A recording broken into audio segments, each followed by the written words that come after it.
Alors, vous avez peut-être déjà entendu parler des zones blanches pour les livreurs Uber Eats. Je vais vous expliquer rapidement un petit peu ce que c'est, pourquoi ils ont fait ça, le futur de cela et est-ce que c'est légal? Alors, voici des exemples. Par exemple, livraison à vélo, le maire veut des zones blanches pour empêcher les regroupements de livreurs. Attroupement, bagarre, insulte à Nancy, la mairie demande à Uber Eats d'interdire les zones à ses livreurs. Alors, qu'est-ce que c'est ces zones blanches? Les zones blanches sont des zones spécifiques dans certaines villes, souvent les grandes villes, où les livreurs de repas ne peuvent plus recevoir de commandes via les applications comme Uber Eats. C'est bloqué. Quand on est dans cette zone-là, on ne reçoit aucune commande. Ces zones empêchent les notifications de commandes d'atteindre les livreurs. Alors, les villes concernées. Nancy a instauré de telles zones dans son centre-ville pour éviter les regroupements de livreurs. Et d'autres villes pourraient suivre cette initiative. On compte à l'heure actuelle, en septembre 2024, une dizaine de villes en France concernées. Un exemple, ça date pourtant ici depuis plus d'un an. À Brest, Uber Eats a instauré des zones blanches pour ses livreurs. Donc, les livreurs ne peuvent plus recevoir leurs commandes sur leur appareil, histoire de réduire la nuisance sur ces spots. Pourquoi ces zones, elles existent? Ces zones sont mises en place pour réduire les nuisances sonores, les troubles à l'ordre public et les problèmes de circulation provoqués par des regroupements de livreurs dans des zones très fréquentées.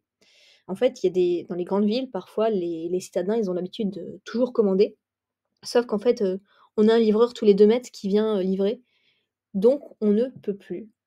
C'est plus possible, en fait et le maire veut qu'il n'y ait plus autant de livreurs.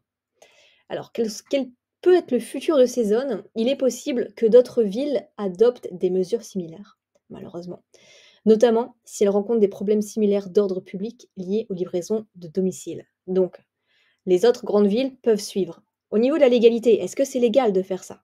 Parce que Uber Eats, quand même, c'est une très, très grande société. Est-ce que, en France, est-ce que la France peut imposer ses règles? Donc la création de ces zones blanches par les municipalités, par les villes, comme Nancy, ça repose sur leur pouvoir de réglementation de l'espace public pour assurer l'ordre et la sécurité.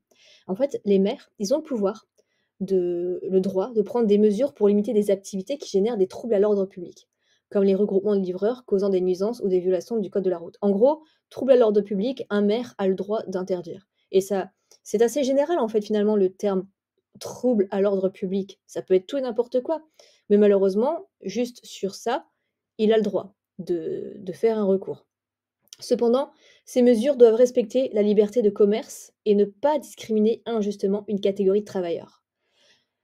Donc voilà, ça se corse, ça fait débat. Les plateformes de livraison, donc Uber Eats, Deliveroo, pourraient contester ces restrictions si elles jugent qu'elles violent la libre concurrence ou d'autres droits commerciaux. Parce qu'imaginez Deliveroo, par exemple, eux, ils n'ont pas de zone blanche, enfin, c'est pas légal, enfin, c'est pas juste.